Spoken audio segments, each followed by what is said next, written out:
In the immortal movie The Dark Knight, the Joker is quoted as saying, "We have room for one guy on our team, and we're going to have tryouts." Well, according to one report, BYU is looking at two different stretch fours for potentially one spot on BYU basketball's roster. What do both of them bring to the table? We're talking about that on today's show.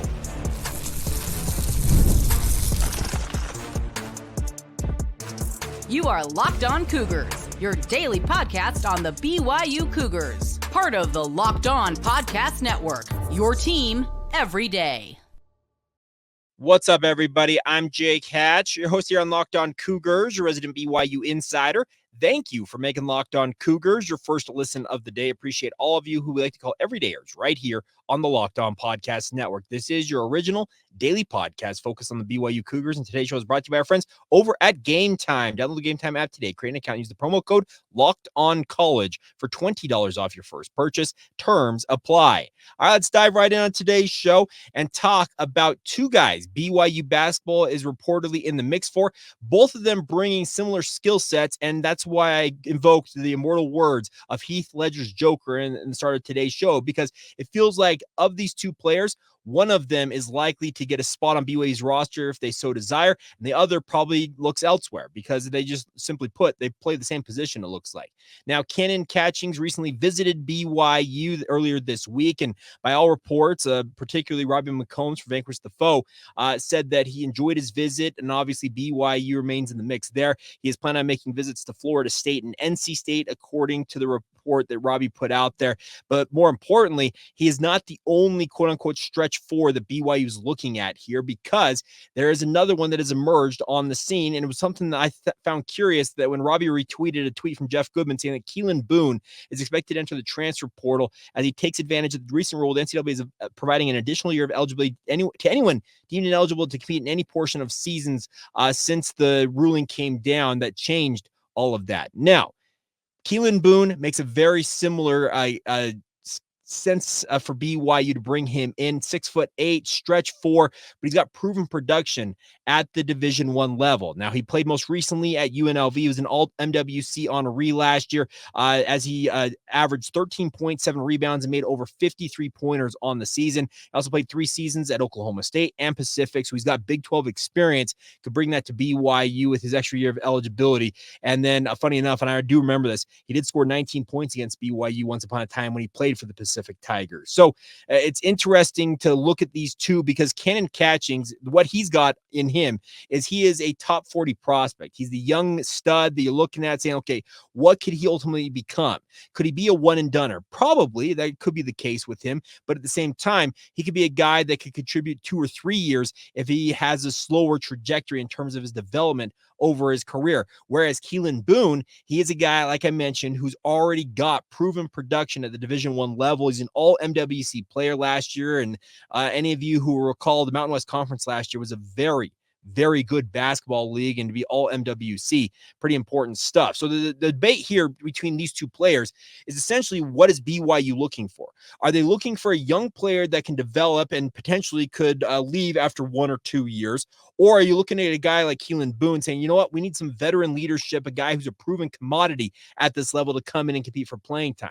It's a whole matter of what Kevin Young favors in this circumstance. The other thing that plays into this is, does a guy like Kanon Catchings go to Florida State or NC State, fall in love with one of those, and decide to commit there? Same thing could happen with Keylan Boone. Here's the thing. Keylan Boone, he's looking at another year of eligibility, but he's also looking to cash in on NIL. Now, BYU has proven to be very, very competitive in the NIL sphere this offseason, so I'm not afraid of BYU being able to pony up some money to make it worth Keylan Boone's time to look at the Cougars. But BYU, I think more importantly, is looking at both of these players, at least, and Robbie clarifies this himself, so this is my personal opinion, and I'll add this is Jake Hatch's opinion, that both of these players don't join BYU's roster because they essentially play the same spot. Like I mentioned, Keylan Boone, 6'8", stretch four, who has played that role for multiple years at the Division I level. Whereas Kanon Catchings, there's some thought that he may play the 3 or the 4, but with his skill set, you think he's probably more suited to play the 4. I'll also add this. Here's the situation with a stretch four for BYU, and we heard it from Kevin Young's own mouth last week. He says, I'm always going to favor shooting when it comes to filling out the remainder of his roster. Well, you look at the stretch four position without Noah Waterman there, it really only has Mawot Mag as well as Brody Kozlowski as your quote-unquote foremen at that spot. Mawot Mag, for everything that he is, he's not an outside shooter. He's not going to help you stretch the floor. Brody Kozlowski, he's absolutely a guy who can stretch the floor, but once again, he is a true freshman. Similar circumstance to Kanon Catchings. He'd be coming in, trying to get up to speed at the Division I / Power 5 level in the college basketball sphere. And how quickly will he take to that? So it is looking like I would probably favor a guy like Keylan Boone in this scenario. But if Kanon Catchings wants in with BYU because he's already made an official visit to Provo, we know there's interest there from him. If he wants to play for Kevin Young, he wants to be at BYU, it's your spot, young man. That's why I think it's a matter of whoever takes up BYU's offer first in this circumstance very well may be the guy that BYU takes, and the other is essentially having to look elsewhere for another opportunity. All right, coming up here in just a minute, we didn't get a chance to talk about this yesterday, but we're going to talk about Marquis Montgomery. Officially committed to BYU as a preferred walk-on. He's a transfer from Cal. How does a guy go from a year ago picking between a number of Power 5 programs at the time, and how does he end up a year later as just a preferred walk-on with the BYU football program? We'll try and explain that coming up next if you roll on right here on Locked On Cougars. Today's show is brought to you by our friends over at Game Time. Now, Game Time is here for you guys to get you the tickets to whatever you're looking to go to. If you want to go watch the final game of the NBA Finals, I think it's going to be a sweep myself. That's why I'm making that declaration right now. They make getting NBA Finals tickets faster and easier. Prices on the Game Time app actually go down the closer it gets to tip-off. So if you're in Dallas coming up this weekend, you might be able to get yourself out to the game. Killer last-minute deals, all-in prices, views from your seat, and the lowest price guarantee. Game Time takes the guesswork out of buying your NBA tickets. And the best part about this is, even if it's not the NBA Finals you're looking to go to, they got tickets for everything else: comedy, sporting events, music, theater. No matter what you're into, Game Time's got the tickets for you guys. And they also have their lowest price guarantee. If you find lower price seats at the same road that you bought tickets from Game Time at, they'll credit you 110% of the difference to make it up to you guys. It's an incredible opportunity. So take the guesswork out of buying your NBA Finals tickets or literally any other ticket you're looking for with our friends at Game Time. Download Game Time app today. Create an account. Use the promo code LOCKEDONCollege for $20 off your first purchase. Terms apply. Again, creating that account and redeem the promo code LOCKEDONCOLLEGE for $20 off your first purchase. Download Game Time today. Last minute tickets, lowest price, guaranteed. Thank you once again for making Locked On Cougars your first listen of the day. Appreciate all of you for being with us. If you guys haven't done so already, I would encourage you to check out the first ever national sports 24/7 streaming channel from our friends at Locked On. It's called on YouTube. It's also available now on the Amazon Fire TV channels app, and it's called Locked On Sports Today. Is here for you 24/7, covering the top sports stories of the day with local experts of Locked On, plus our national shows covering every league as well. Find Locked On Sports Today available now on the free Amazon Fire TV channels app, or check it out on YouTube. All right. Yesterday, I guess 2 days ago, by the way, yesterday's podcast, apologies for not coming out. I guess I'll pull back the curtain a little bit. I had it all recorded. I thought I did a pretty darn good job in my own mind. And then I went to download it. And for whatever reason, the internet ate it. The Matrix took it from us. So another award-winning edition vanishes into the ether that they call the internet. But nonetheless, we're back. And let's talk about Marquis Montgomery coming to BYU. Now, he officially announced the commitment on social media on Tuesday evening. Now he's taking a preferred walk-on opportunity to come to BYU. So that's a little bit confusing to many, I think, because remember, Marquis Montgomery came out of Snow College and had all kinds of offers. He had 40 scholarship offers, according to the reports I was reading. USC, Oklahoma, I think A&M was one of his finalists. Penn State was in the mix there. And he essentially came down to a Final Five, and BYU was not in those Final Five. They were the who's who of college football, and the Cal Bears were one of them. And he ultimately picked the Cal Bears to transfer to. He played in 11 games, according to what I read from the website on Cal's website, only 3 receptions for 31 yards. Now, he came out of Snow College as a guy that many thought, okay, is he going to play wide receiver? Or is he going to be a tight end? And Cal ultimately took him as a tight end. He's a little bit skinny for a tight end, 6'3" or 6'4", depending on where you look, 220 pounds. So he's more of a bigger bodied receiver in many respects than he is a true tight end. But I think BYU looks at this as a low risk, potential high reward pickup for the BYU football program. And the thing about it is when he's a preferred walk-on, he's not taking up a scholarship. We all know that BYU scholarships are limited at this point. They frankly, I think, have maybe one or two at the very most remaining, just based on my own math of looking how the 85 scholarships are doled out in my mind. So the fact that you have a guy like Marquis coming to BYU and he's interested by just essentially proving himself as a preferred walk-on, that's a very, very low risk. And if he proves to be a better player than what Cal got out of him at some point, guess what? You found a very, very nice pickup. I'm going to say that the fact that he said this, went through some obstacles, but I'm blessed to receive a preferred walk-on opportunity from Brigham Young University. And with that being said, I'm extremely excited to say that I'm committed. And he tags Fesi Sitake in that. Now, Fesi is a very, very good recruiter, but the fact that he didn't tag Kevin Gilbride in that statement makes me think that BYU looks at him maybe as more of a bigger-bodied receiver. Think of a guy like a Chase Roberts. Think of back in the day, Taron Houck. If you remember, Taron was a tight end in name only. He was really a glorified wide receiver. Even going back to the Dennis Pitta era. Does anybody think that Dennis Pitta was a true Y tight end is what he was, but was he a true inline tight end at BYU? No, he was not. He became that in the NFL because he was forced to, but it's more you're a bigger bodied receiver who plays in the slot. Think of a Travis Kelce type where you're taking advantage of the fact that you're faster than linebackers, you're a little bigger than those linebackers, or if a safety's covering you, you absolutely are bigger than them and you can beat them with your physicality. That is what BYU thinks looking at here by bringing Montgomery into the mix. And if he proves, like I said, to be anything more than what he was at Cal, that's a great thing because 3 receptions for 31 yards isn't going to make anybody think, wow, that's a major pickup for BYU. But as a preferred walk-on, you absolutely take this opportunity. And here's the other thing about this. If there were programs like A&M, USC, Penn State, who were all pining for this young man to come play for them, there's something there that makes you think, okay, can we get it out of him? Because he was at Snow College, similar to Isaiah Jada's situation. Remember, Isaiah Jada committed to BYU not that long ago. And I know that Montgomery made multiple visits to BYU like Jada because it's just up the road, figuratively, from Ephraim to come to Provo to check things out. But he decided that he wanted to go elsewhere. Jada ultimately went to Colorado. In this case, Montgomery went to Cal. Well, Jada went to Colorado and played a little bit, but never really got the development that he truly needed coming out of junior college. A lot of people think that junior college prospects are supposed to be like this final product. They hardly are that. They've had some refining, they've had some skill work on them, but they are not a finished product by any means. And that's more of what Colorado needed versus what Isaiah Jata was. And I think this might be a similar circumstance to Montgomery, where he was more of a wide receiver type in high school and obviously during his playing days at Snow College. Playing tight end, it takes some time to adapt to that. Maybe he didn't get what he needed in terms of his skill development. And maybe BYU can pull that out of him. And we'll see what happens. Who knows when he ultimately does enroll? Will he be able to enroll coming up for summer term and get that extra work in ahead of training camp? Or is he guys going to join the roster when the season begins because he's a preferred walk-on? That is a big question in and of itself. But I think both of these players, speaking of Isaiah Jada and Montgomery, I was saying Marquis Montgomery, who we're talking about today, I think both of them are very, very solid athletes, but maybe, just maybe, did not get the physical development or the skill fine-tuning that they needed at the Division I / Power 4 level that they needed to really become the finished products that they ultimately are and want to become. And maybe that's what BYU can pull out of them. Maybe a guy like, if it ends up being Kevin Gilbride of the tight end group for BYU, or if it's Fesi Sitake as a wide receiver for Montgomery, and in the case of Isaiah Jada, it's obviously going to be working with TJ Woods.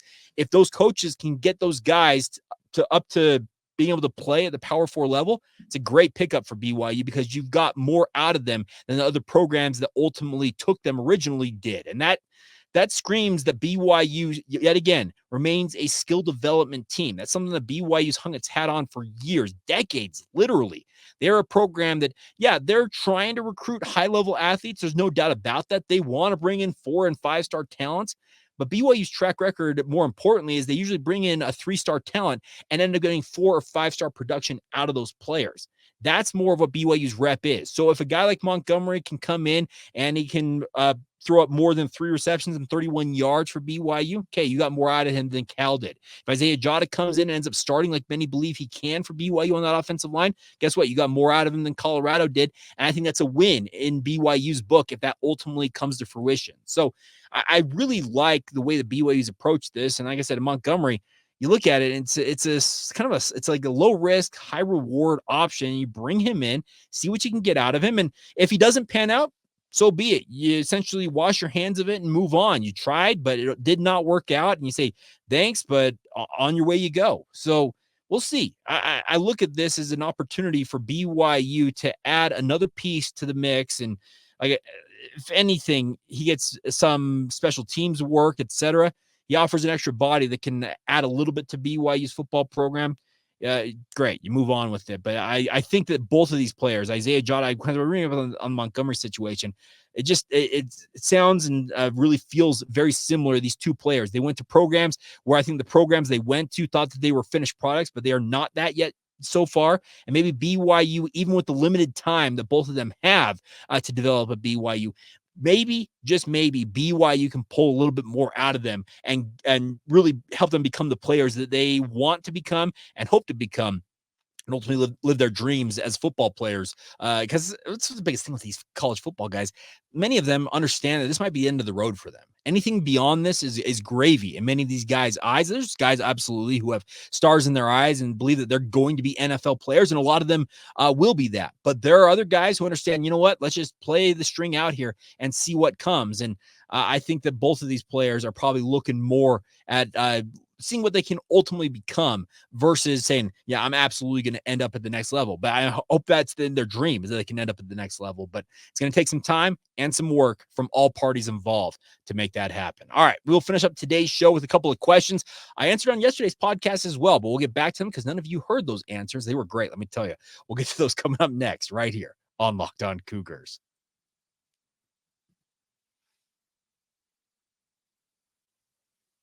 Thank you once again for making Locked On Cougars your first listen of the day. If you've not done so already, please join our Locked On Cougars Insider Group. It's a great way to interact with the show. It supports the show financially as well. Now, let me also acknowledge right out of the chute, you guys even watching and or listening to this is supporting the show financially. But if you want to do it with more direct funds, you can do it $5 a month to join our Locked On Cougars Insider Group. The good news is you get a 14-day free trial before you're charged to anything. See if it's the right option for you guys. I'm sending out updates to you guys. They're coming to you in the form of a text message. You cannot get any better than that. Coming to you in the form of a text message. You fire back with a text message. I see them pretty quickly as well. You have conversations back and forth, one-on-one. So if you want that access, join us on our Locked On Cougars Insider Group.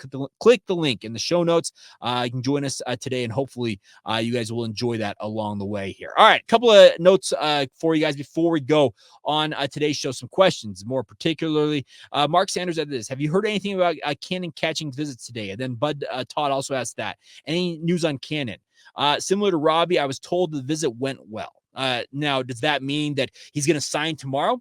Maybe that is the case, but it sounds like he is intent on looking at all of his options, and those options include visits to Florida State and NC State, and both of those are proud ACC programs, and I'm sure they'll be hopping up that we're the ACC. We play high-level basketball here in the Atlantic Coast Conference. You can do that. BYU's in the Big 12, but we play better. You know what? The Big 12 is the highest level of basketball. So if Kanon Catchings wants to play at the highest level of basketball, come play in the Big 12. The ACC, it is what it is, and it's a very good league, but it's third fiddle because I would rate it. It's probably Big 12, Big East, and then ACC in my mind in terms of the power ratings of those conferences. And even in some respects, the Big 10 and the SEC are right there on the ACC's heels, if not passing them by as well. The other thing about this, another question that came in is Andy asking this, not really counting Connor Pay because he's most likely NFL bound, but for this upcoming season, what veteran player or players have the most to prove and to be able to move on to the next level? He says, my answer would probably be Tyler Batty.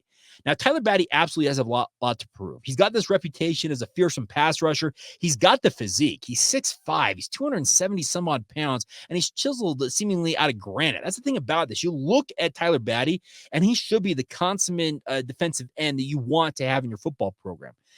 The situation is the production is not met what he essentially puts on paper. Now, let's also acknowledge the big elephant in the room. When BYU's defensive line play has been as poor as it has been for the past 2 and 3 seasons that Tyler Batty's been a member of the team. Remember, he was a breakout star in 2020 as a freshman coming off of a mission, and he's kind of stagnated in terms of his production since then.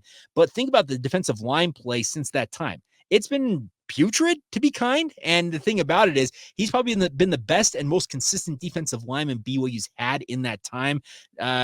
Okay, if you want to count Kairos Tonga, even though Tonga, I think, finished up in that 2020 season, but regardless, Tyler Batty faces a lot of double teams. A lot of attention goes to him in terms of opposing game plans because he's BYU's best defensive lineman.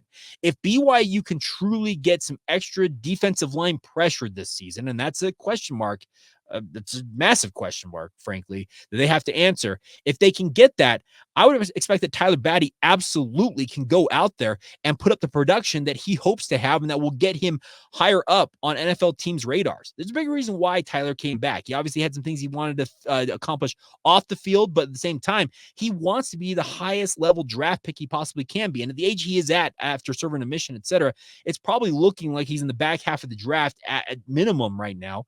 But if he goes out there and has a monster season, there's no reason to think they can't improve that production. And you also mentioned, Andy, that Connor Pay, because he most likely is NFL bound. Connor is NFL bound, but he is absolutely a guy who is intent on improving his draft stock. A lot of these guys that are in that group that are juniors/seniors right now, they're looking at the future. What does my future hold? Am I going to be able to play at the NFL? Am I going to be able to live my dream of being an NFL player? And you look at it in your final season or two, you're looking, okay, what do I need to accomplish here to really live that dream? Well, in the case of Tyler Batty and Connor Pay, you got to put up production. That's a big, big part of it. Now, another question says, what other veteran players have the most to prove to move on to the next level? Jacob Robinson. Jacob Robinson is a guy who wants to play at the NFL level, but a lot of NFL teams are going to look at him as he's tiny. What can he really offer? Can he really tackle consistently in the open field? Is he anything more than a big play waiting to happen? Because the NFL craves consistency from their corners. They love big plays, sure, but they want guys that they can count on to put on an island out there and know that they are going to accomplish their assignment. Trust me, I'm a San Francisco 49ers fan. They seem to always be a corner short of having a complete defense. Well, a guy like Jacob Robinson's got a lot to prove this year in his own right if he wants to be an NFL player. And I hope that he goes out and has an all Big 12 caliber type season, because if he does that, he absolutely will find himself as an NFL draft pick. On the offensive side of the football, I look at some other guys on the wide receiver core. Darius Lassiter, folks, has got all kinds of potential in him. There is a lot of thought that if he can go out and, similar to Tyler Batty, have the production match what he brings on paper, the size, speed, weight ratio, okay, that's an NFL guy. And this is a guy who's got NFL bloodlines. And the thing about it is Darius has just got to go out there and prove that he can produce at a high level. I think it's a similar circumstance for guys like Cody Epps and Chase Roberts, even though they still have another year if they so choose to use it. But if you want to leave for the NFL early, quote unquote, well, you got to go out and prove it on the football field. So those are some of the names I would be paying attention to if you're a BYU fan, in terms of those guys that, yeah, they need to kind of step up and prove themselves as veteran players who ultimately do want to play at the highest levels of football.